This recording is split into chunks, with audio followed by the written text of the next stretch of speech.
गणेश चतुर्थी उत्सव की तैयारियां धूमधाम से चल रही थी। हर साल की तरह बप्पा के जन्म दिवस को धूमधाम से मनाया जा रहा था। ढोल नगाड़े भजन कीर्तन के बीच गणेशा के स्वागत की तैयारियां हो रही थी। भगवान गणेश कैलाश पर्वत से सारा नजारा देख रहे थे। वे माँ पार्वती और भगवान शिव से बोले, माताश्री, पिताश्री, पृथ्वी लोक पर मेरे जन्म दिवस की तैयारियां कितनी धूमधाम से चल रही हैं। धरतीवासी मेरे जन्मदिन को बहुत ही धूमधाम से मनाते हैं। मेरा मन कह रहा है इस बार मैं आप सबके साथ पृथ्वी लोक पर जाऊं। ये तो बहुत अच्छा विचार है पुत्र गणेश। भगवान गणेश धरती लोक पर जाने के लिए बहुत ही सुंदर हीरे जवाहरात से सजी हुई पोशाक पहन लेते हैं। उसके बाद भगवान शिव, माँ पार्वती और कार्तिकेय तीनों गणेश जी के साथ उनका जन्मदिन मनाने पृथ्वी लोक पर पहुंचते हैं। धरती लोक का नजारा देखकर गणेश जी बहुत खुश थे। सब जगह गणपति बप्पा मोरया नाम से गणेश जी के नाम का भजन कीर्तन हो रहा था। उनके जन्मदिन की तैयारियां चल रही थी। तभी एक व्यक्ति की नजर शिव परिवार पर पड़ती है। देवा ओ देवा, वो देखो शिव परिवार की झांकी। ये बालक तो वास्तव में गणेश जी जैसा दिखाई दे रहा है। लगता है इस बालक को मोदक का प्रसाद खाना है। रुको बेटा, मैं अभी पंडाल में से प्रसाद लेकर आती हूँ। देखा माताश्री, पिताश्री, मेरे जन्मदिन पर मेरे स्वागत की कितनी तैयारियां होती हैं। अब हम सब भरपेट मोदक खाएंगे। ये लो बेटा, मोदक खाओ। ये भगवान शंकर आपके लिए, ये माँ पार्वती और ये भगवान कार्तिकेय। सचमुच आप सब सह परिवार सचमुच का शिव परिवार लग रहे हैं। मोदक बहुत ही स्वादिष्ट है माता। इतना कहते ही शिव परिवार वहाँ से अंतर्ध्यान हो गया। महिला चौंक गई और उसकी आंखों में आंसू आ गए। जो व्यक्ति कुछ देर पहले शिव परिवार को झांकी समझ रहे थे, वो दुखी हो गए। हमने सचमुच के शिव परिवार को पहचाना नहीं। हमसे बड़ी भूल हो गई। भगवान कब किस रूप में आ जाते हैं पता ही नहीं चलता। तुमने सही कहा भाई, भगवान आए और चले गए, हमने उन्हें पहचाना ही नहीं। चलो अंदर पंडाल में चलकर भगवान गणेश की पूजा अर्चना करते हैं और उनसे क्षमा याचना करते हैं। भगवान गणेश अपने माता पिता और भाई के साथ अपने जन्मदिन की तैयारियां देखते हुए आगे बढ़ रहे थे।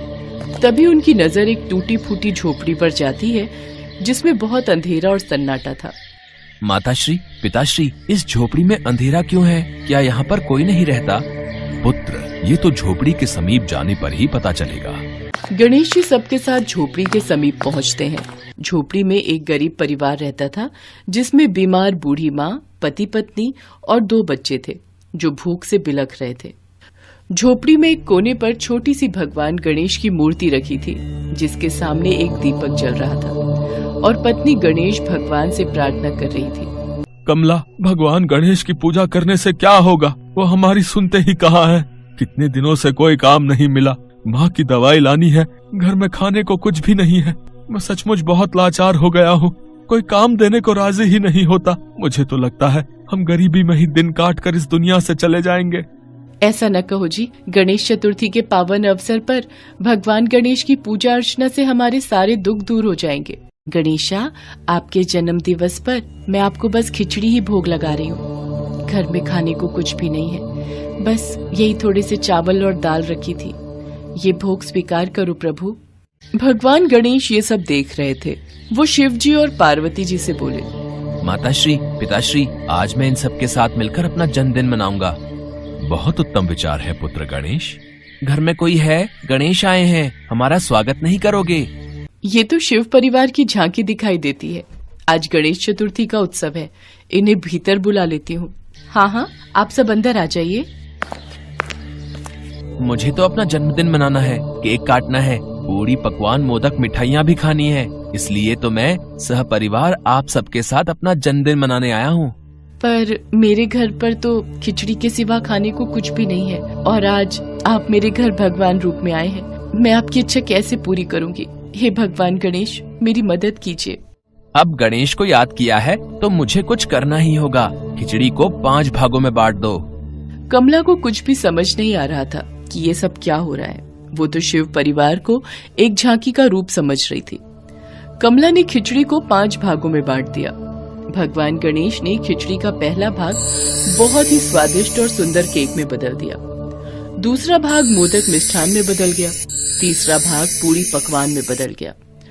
चौथा भाग सुंदर वस्त्रों में बदल गया और 5वां भाग हीरे जवाहरात मोती और आभूषणों में बदल गया। कमला और उसका परिवार ये सब चमत्कार देखकर दंग रह गया। सबने भगवान को अपने समक्ष देखकर हाथ जोड़ लिए। साक्षात शिव परिवार के दर्शन पाकर मेरा और मेरे परिवार का जीवन सफल हो गया प्रभु।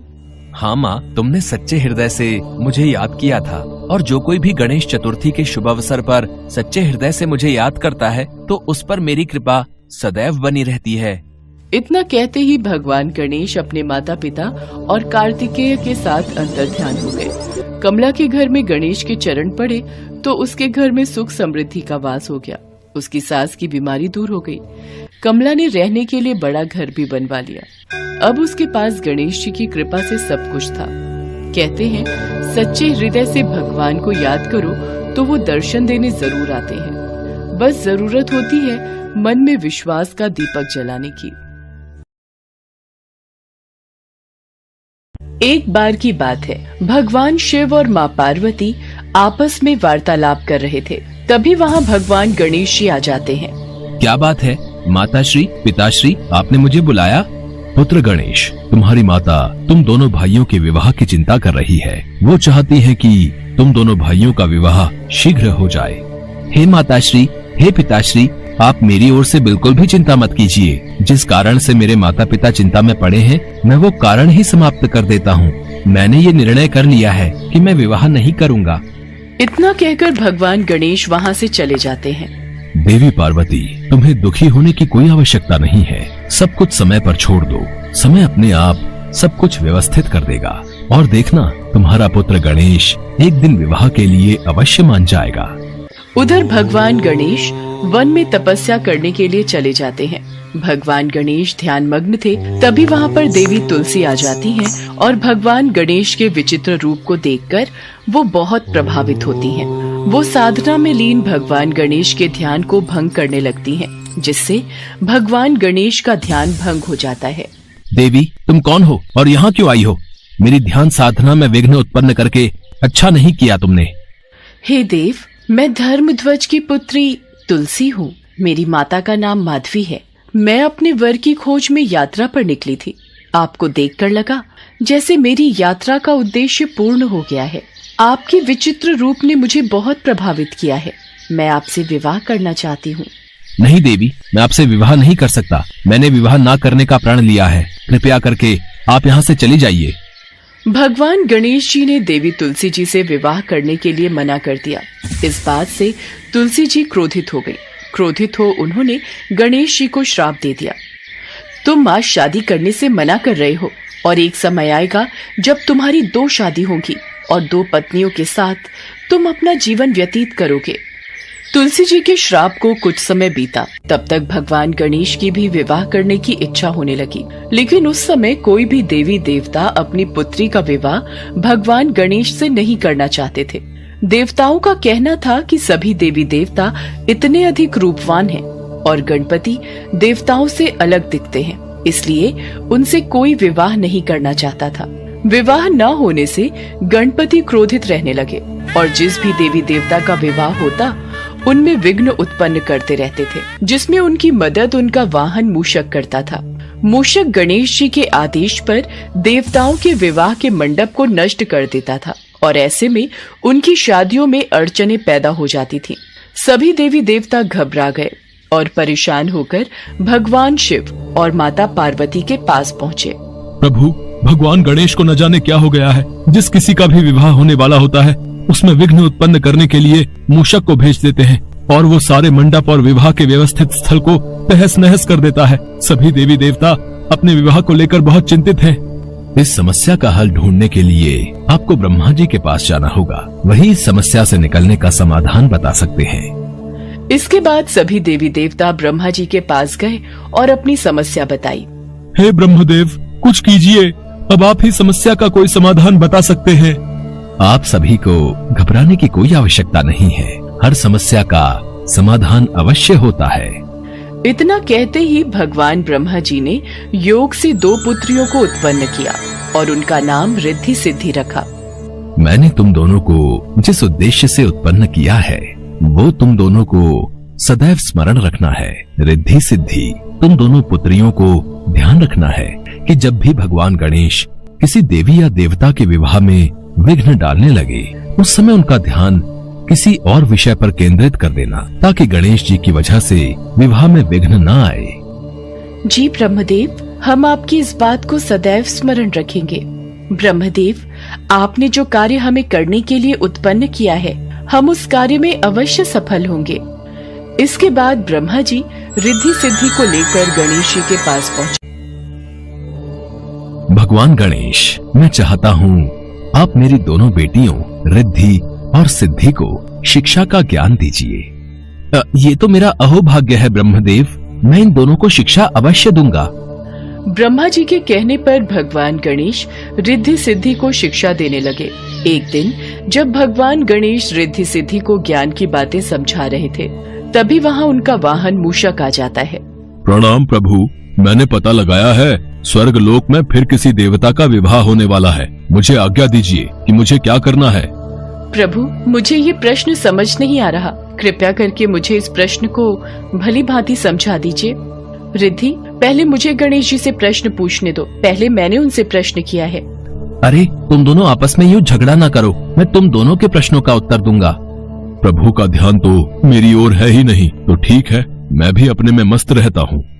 कुछ समय तक इसी तरीके से रिद्धि सिद्धि गणेश जी का ध्यान दूसरे विषयों पर लगाती रही। एक बार गणेश जी की नजर अपने वाहन मूषक पर गई। तुम यहाँ बैठकर लड्डू खा रहे हो? तुम्हें तो मैंने देवताओं के विवाह में विघ्न डालने का कार्य सौंपा हुआ था। प्रभु, मैंने आपको कई बार स्मरण कराने की कोशिश की, पर रिद्धि सिद्धि आपका ध्यान अपनी ओर केंद्रित कर देती थी, और आपके आदेश के बिना मैं कोई कार्य नहीं कर सकता प्रभु। इसी कारण सभी देवी देवता किसी भी विघ्न के बिना अपने विवाह को संपन्न कर रहे हैं। भगवान गणेश को ध्यान आया कि रिद्धि सिद्धि की बातों में लगकर सभी देवी देवताओं का विवाह हो गया और वो अविवाहित रह गए, तो उन्हें बहुत क्रोध आया। इसका पता लगने पर भगवान ब्रह्मा जी रिद्धि सिद्धि के साथ गणेश जी के समक्ष प्रकट हुए।